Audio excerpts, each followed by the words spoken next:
just looking at some states, right? Like Arizona, for example, the majority of folks are registered as independent.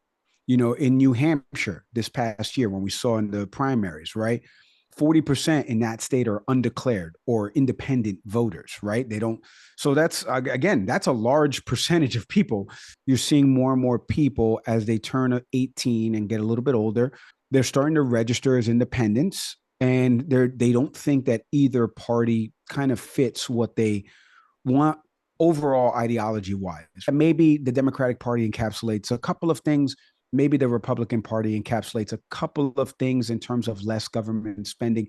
But overall, they can't identify with both parties. I've always been in the mindset of you're wasting your vote with a third party candidate. However, I've always been in the mindset of we can't cram 70 pieces of ideology and thoughts into two parties.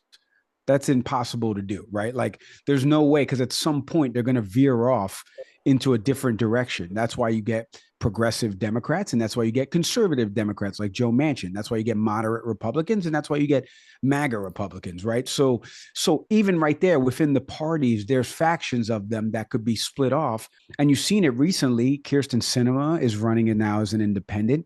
Joe Manchin, I believe, is talking about running as an independent or already declared as an independent. Mm-hmm. So I think you are seeing the trends since they've been around.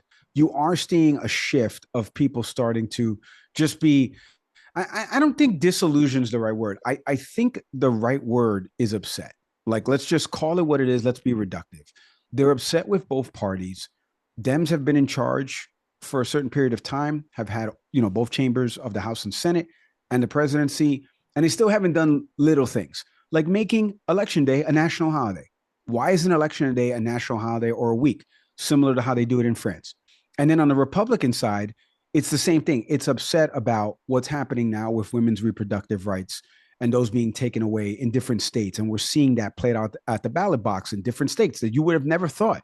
Kansas, you would have never thought that all of a sudden 62% of people would come out there and vote against a ballot measure on abortions. They're finally seeing, I wouldn't say the writing on the wall, but they've come to a head where both parties are not doing or don't have the best interest of the American people.